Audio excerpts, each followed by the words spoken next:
Welcome to my little video on the Zealande rubber straps. This is what they call a green pair, which will later appear on this Rolex Submariner, which is currently on a blue shark NATO strap. You will also find a video on removal and replacement of Rolex bracelets and fitting of various rubber straps with this tool here. It has some sort of magnetic closure here, which is kind of interesting. You open it up and you have a Zealande card inside, and when you open it up you have in here, very nicely, a Zealande, a cleaning cloth,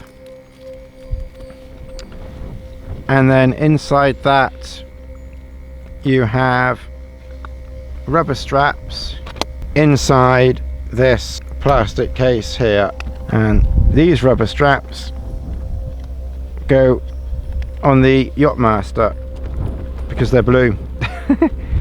I can't get that one out so easily. My understanding is that they do 6 different colours, and the fitting on all 6 colours is the same, and therefore they fit the various sports models. The green one I put on the Submariner, which went on quite easily.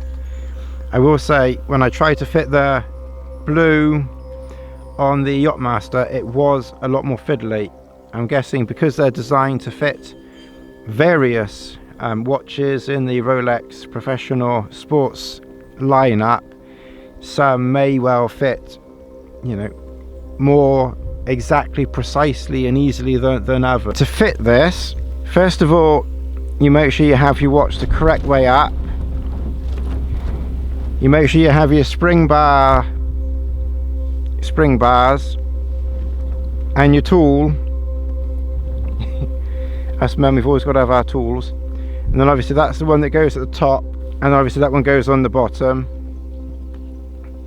So you've put it back like that, and then we just zoom in.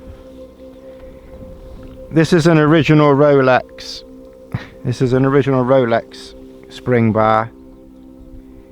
The Zealande do come with spring bars. So how I found it useful, there are 2 ways of doing this. One, you just make sure this side is pressed in there. Hold it in there with your thumb and finger. Get your tool, line it up in there, push the bar in, attempt to, and then it just, this one luckily works easily, and then that is straight in. Oh, and it didn't click. Sometimes they don't always click in, so you just got to be careful that it, so you just push in there,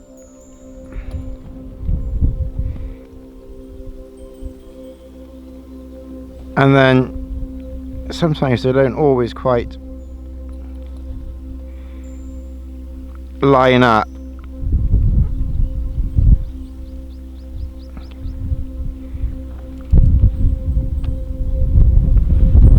And then that's in now. You can see that's in.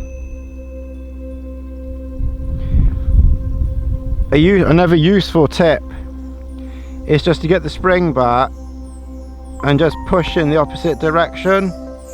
But that is now in.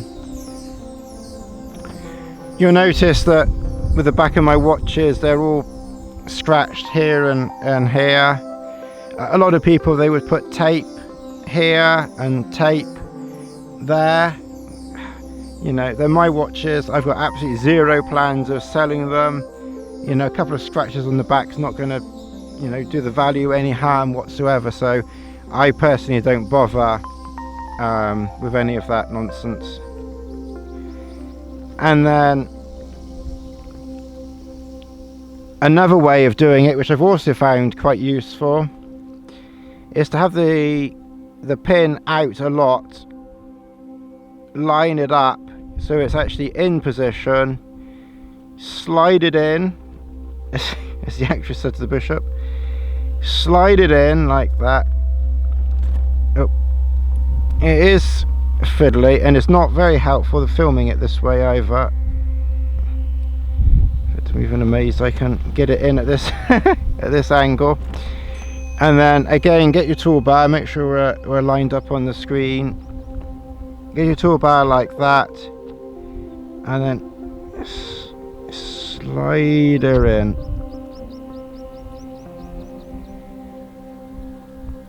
And then you've just got to, it's not in yet. Oh. I will say they're fiddly buggers.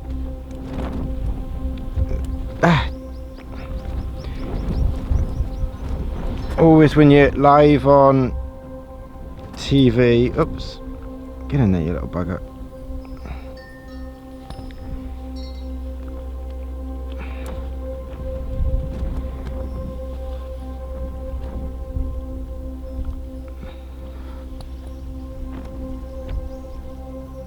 Ah, doesn't want to doesn't want to do it now.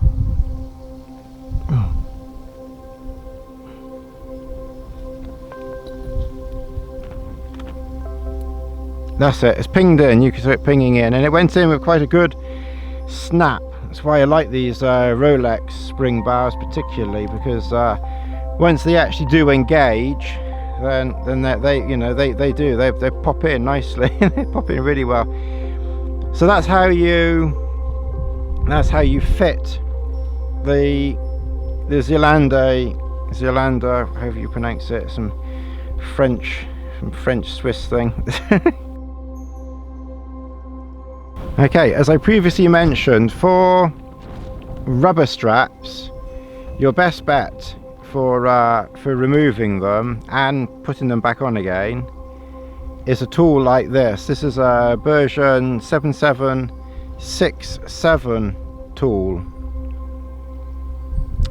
and I'm going to show you how you remove this strap. So you hold it, make sure you've got some light, make sure you've got your glasses on and everything like that. Then you put your tool you get your tool out, you put it down in there, and then that drops out like that, and then that's your spring bar there. For the love of God, don't lose it. I'm just going to put it there for the moment,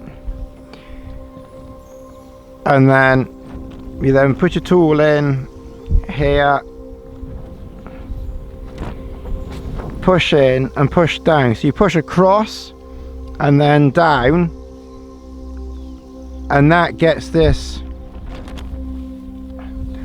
and that gets that out nicely with the Zealande strap. And I'll try and remember to check on other watches this, but the bezel movement is definitely restricted by the strap maybe is just very slightly raised, maybe like 1/100th of a millionth of a millimeter. I'm not sure how well you can see whether, but it is just raised just ever so fractionally. The fit is certainly an exact fit, and you can still use the bezel. It hasn't locked it completely, but I will say, unfortunately, it does. You can turn it, but you've got to get your fingers on there and get it gripped. It's not easy. It's not easy. Now, just for comparison, this is a Rubber B strap, and this strap is not raised up at all. It's the strap sits completely flush with it. So the fitment of the Rubber B is marginally, well, I say marginally, is significantly you know, more accurate. And like I said, the Zealande was only out by like a millionth of a millimeter, but the Rubber B by comparison you know, does sit flush, but you are paying, you know, more for this. This obviously is the Yachtmaster, so it's the closest companion to the Submariner, and this, as you can see, turns exactly the same as normal. It would certainly be interesting to have a Rubber B on here to compare, but I don't have that. But certainly, you know, the Rubber B on this Yachtmaster is not impinging the movement of that bezel at all. And interestingly, this is an Everest strap, and this also sits completely flush, and doesn't appear to impinge. Although, having said that, I don't know whether it's just my imagination or whether that is a bit stiffer to slight stiffness. If that is a little bit trickier to turn, it may not be, I don't know, can't remember. It seems a bit stiffer. I'm talking about the watch. I don't know, I must admit it seems a bit less fluid.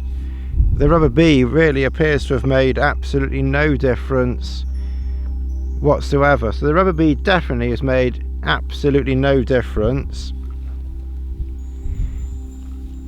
The Everest, from memory, it seems a little bit more resistance because of the strap than the original strap bracelet. I can't say for sure offhand. And then this one, you know, like I said, this is a significant, unfortunately,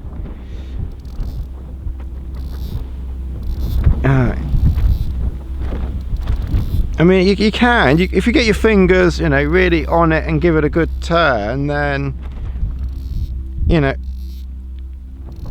it is turning. And without the strap, of course, you can see that it turns very easily there.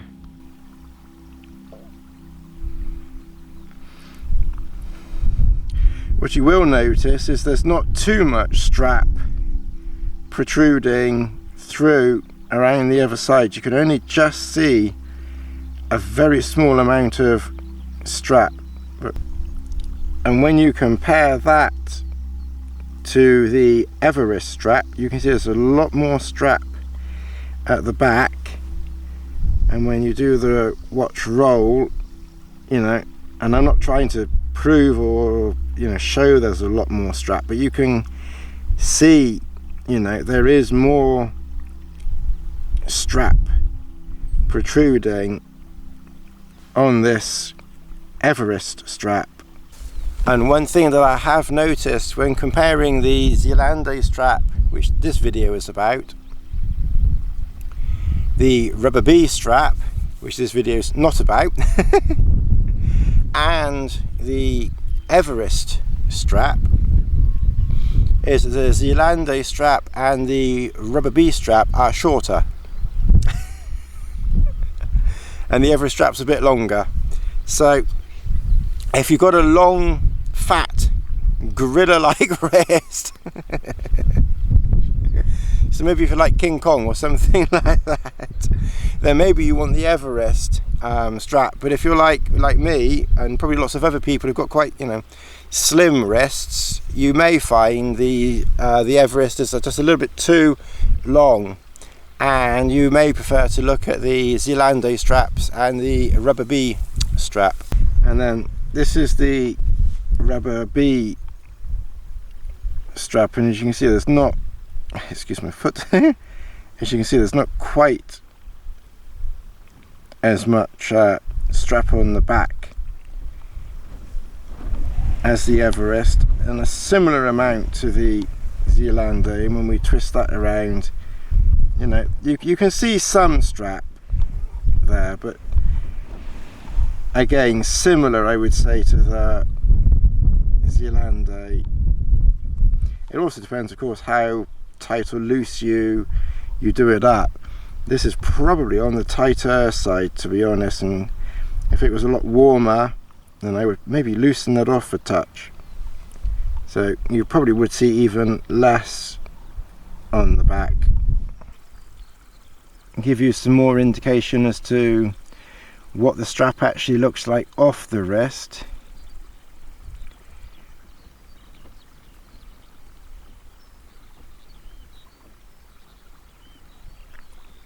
I think on other videos people normally have pretty music going now. So this is what the strap looks like off the wrist. Maybe I could like whistle a tune or something like that. Thanks for watching. Don't forget, like, share, subscribe, etc, etc.